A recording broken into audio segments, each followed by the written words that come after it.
Chapter 24, Section 1.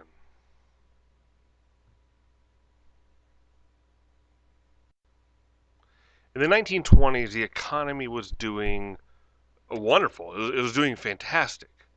Um, everything was going up. But there were some people kind of worried about all this prosperity. They thought it was kind of too good to be true. But the Secretary of the Treasury, Andrew Mellon, comes out and he says, there's no need to worry. The high tide of prosperity will continue. Thing is, though, these were just words. There were no facts to support these words. But the president, Herbert Hoover, supported this opinion when he gives his inaugural address when he becomes president. Americans in the 20s had been buying things on credit. Between 1915 and 1929, 6 times as much was being bought on credit. Just in 1929, $7 billion worth of credit was used. But by the time you're getting towards mid-29, consumer spending has started to slow a little bit. Construction slowed down, automobiles slowed down, and the federal government, to try to combat this, was encouraging people to borrow. The way the government can encourage people to borrow money is by keeping interest rates low. People are more likely to borrow if they have a low interest rate. You have easy access to money. You keep buying stuff. Businesses keep going. If we're to look at Wall Street, the stock market, 1929, look at the end of this chart here. Things are going up. Up. Record boom on Wall Street. Everybody was buying stock. And stock prices were skyrocketing. 1926, your common stock was below $100. That same stock, 3 years later, was over $216. People were making money.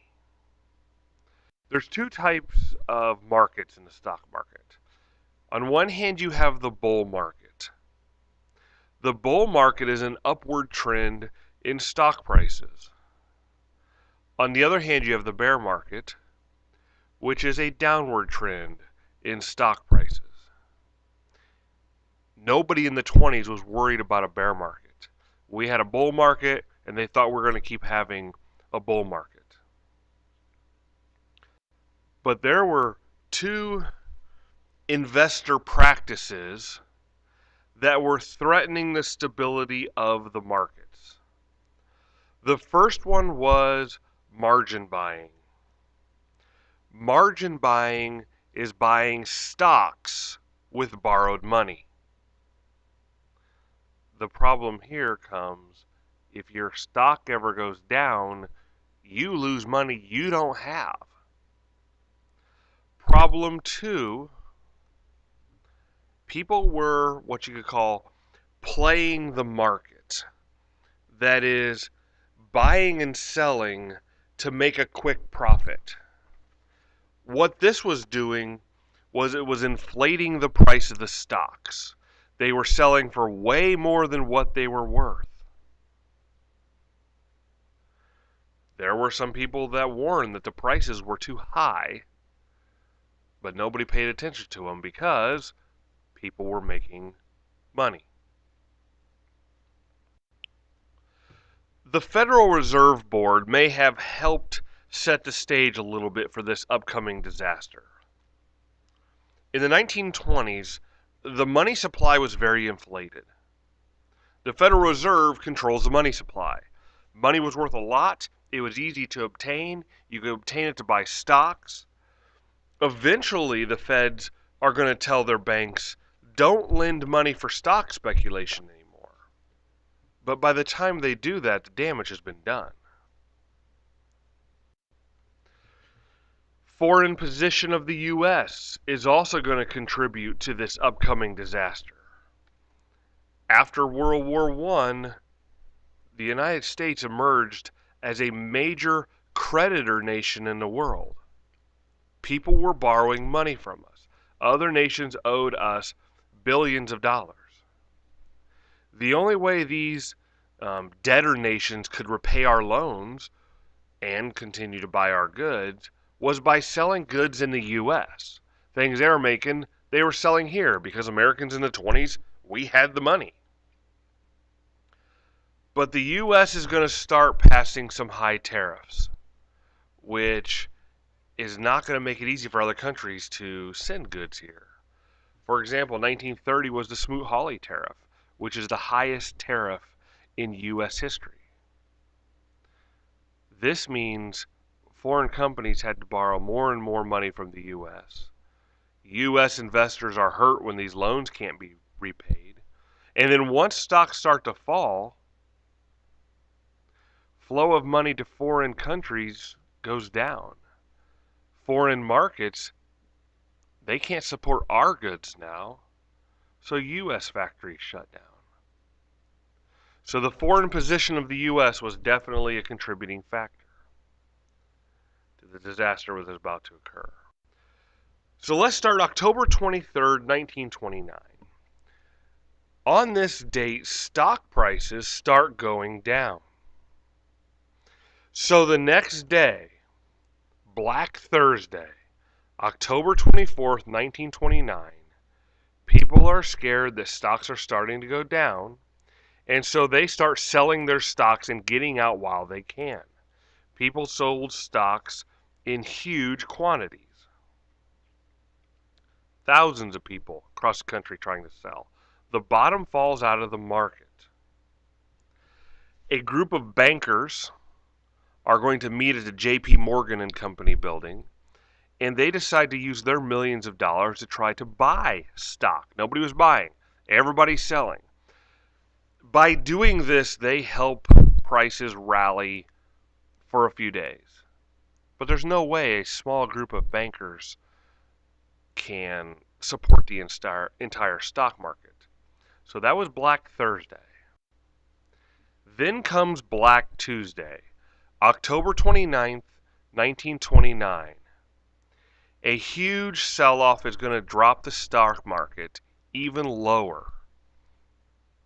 Just on October 29th, over 16 million shares of stock are sold. Stockbrokers start contacting their customers who bought stock on margin. Customers are unable to get cash, so they sell stocks at huge losses. Many investors are ruined. Between mid-October and mid-November, that 1 month time period, the United States loses $30 billion. By the end of the year, the stock losses exceed the cost of our involvement in World War I. Now, originally, people think this is going to be a temporary setback. Herbert Hoover even comes out and says, "We shall rapidly recover." But by the time you get to the beginning of 1930, it's pretty apparent that the U.S. was entering a severe depression. And for the next 2.5 years, the market kept going down. Now, the stock market crash was just the first stage of the Great Depression. Because in the beginning, the only people that felt the stock market crash were stockholders. If you didn't own stock in the beginning, you didn't feel this. But that's not going to last for long, as it soon spreads to the entire country, and you're now going to see a major banking crisis ensue. Large banks suffered huge losses because they had money invested in the stock market. And then people who had borrowed money start defaulting on their loans. They can't pay their loans back because they've lost money. So you've got banks with no income, and the assets they do have are going down. So as banks start facing these problems, some banks begin to close.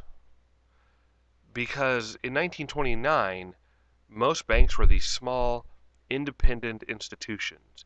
There were no outside resources to help in case of a crisis. Today that can't happen. Today you see those four letters right there. The FDIC, the Federal Deposit Insurance Corporation. That prevents people from losing money if a bank were to close. Since the Great Depression, nobody's lost a dime. But that didn't exist yet.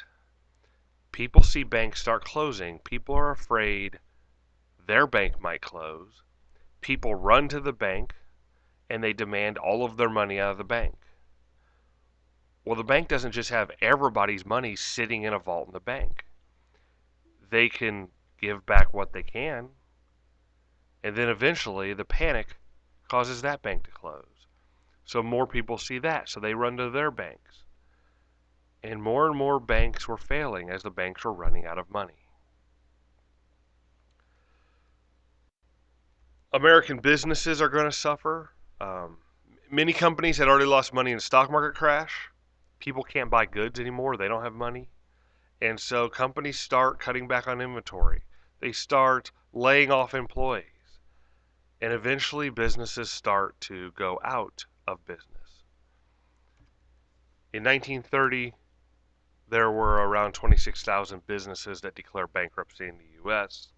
The next year, there's over 28,000 more businesses that declare bankruptcy. The gross national product, the total value of all goods and services produced in a year. This is a number you want to see go up each year if your country's doing it right and growing. But in 1929, it had been $103 billion. 4 years later, it's almost half of that. And you can imagine what happens to unemployment. 1929, 3.2%. Practically zero. 1932, 23.6%. Some people say that the big cause of all this trouble was the unequal distribution of income. The top 1%, they had money. Everybody else had debt. A famous author named Upton Sinclair says, "The cause of the trouble is that a small class has the wealth while the rest of us have debt." 80% of Americans had zero savings. They were living paycheck to paycheck, spending it all. This means if the economy was to have a hiccup, people don't have the power to help the economy.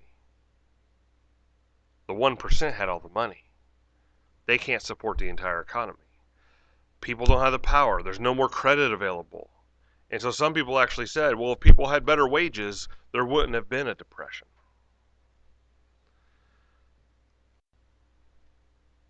Some people say that the depression was normal. It was part of the business cycle. There is a business cycle. The regular ups and downs of business in a free enterprise economy. According to this business cycle theory, a prosperous time leads to more workers and increased production.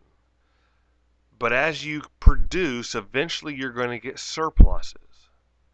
Then companies have to cut back what they produce a little bit. Some workers are laid off, and you get a recession, maybe even a depression as a result. But once the surpluses are sold off, companies hire people, they make more, the economy turns around. It's a business cycle. And as long as that growth trend you see there keeps going up, our economy grows. Well, let me show you what it looks like if we were to put the Great Depression into this cycle. Because the length and severity of this depression, that goes way beyond a normal business cycle. It's too long, it's too deep.